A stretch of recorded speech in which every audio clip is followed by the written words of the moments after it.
Welcome, everyone, to today's Explainer.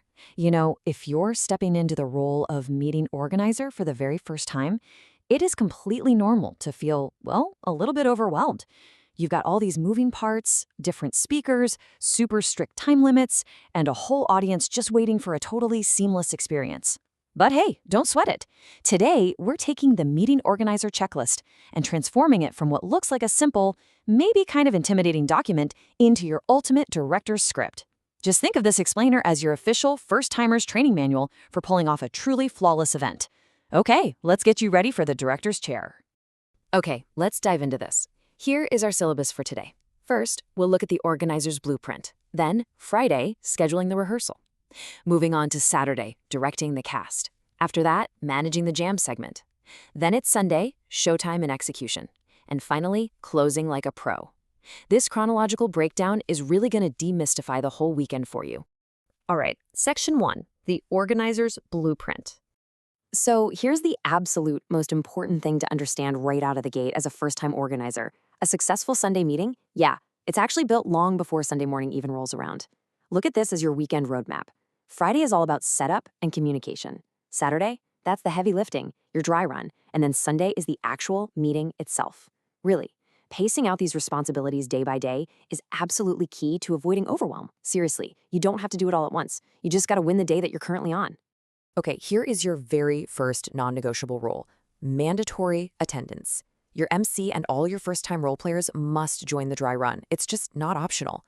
Now look, we all know life happens, right? Dogs eat homework, Wi-Fi magically drops out at the worst possible time. If an unavoidable conflict pops up and a key player literally cannot make the group rehearsal, the manual is super clear here. You, as the organizer, have to connect with them individually. You've got to walk through their script one-on-one and make absolutely sure they understand their role. Really, whatever you do, do not skip this step. Moving right along to Section 2, Friday, scheduling the rehearsal.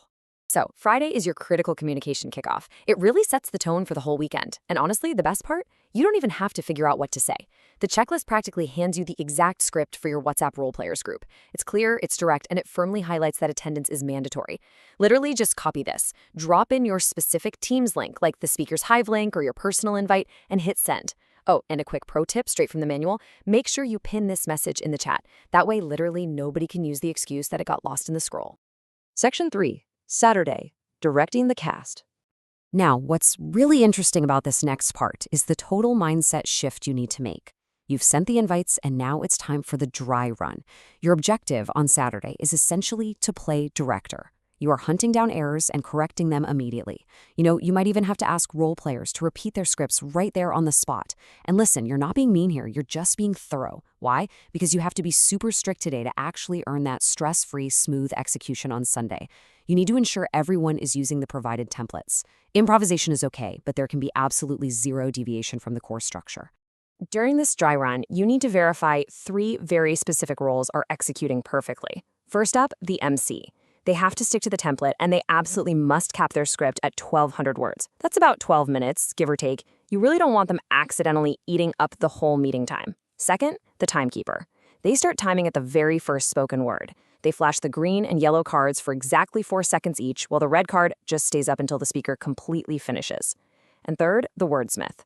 They've got a strict 2.5 to 3 minute limit. They need to highlight good usage of the word of the day by using the speaker's name, but cleverly point out bad usage without naming names. Keeps things positive, Plus, they're checking for pronunciation and grammar. Oh, and we definitely can't forget the vote counter. This role comes with some pretty strict parameters. They have to ensure the voting forms include a mandatory star rating field. And before they share any results, they absolutely must refresh the page to guarantee accuracy. But here is the golden rule you really have to enforce during the dry run. The vote counter only announces the best performers. They never ever read the star ratings or the text comments out loud to the group. No way. Keeping those private protects the psychological safety of the group and keeps the whole environment incredibly encouraging. Section 4, managing the jam segment.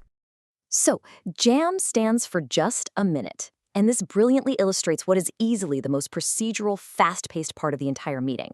The jam master, they need zero hesitation here. Let's walk through it. Step 1, they pick a random non-role player from the notes they've been keeping. Step 2, they read the topic slowly and clearly twice. Step 3, now this is absolutely critical. They wait exactly 3 seconds. It might feel like a super awkward silence, but they just have to embrace it. Step 4, if there's no response, they do not linger. They just move straight on to the next person. It is a total rapid-fire process. To maintain that brisk pace, you got to enforce some severe restrictions for the Jam Master. First, they should never ask for volunteers. They pick people. Second, they should never explain the topics. Just read them. And third, any commentary between speakers, that needs to be lightning fast, strictly under 10 to 12 seconds. As the director, your job on Saturday is just making sure your Jam Master understands these limits perfectly. Now, you might be wondering, what happens if the segment just runs really fast, there's extra time on the clock, and all the non-role players have already had a turn? Well, the manual has a backup plan for that exact scenario.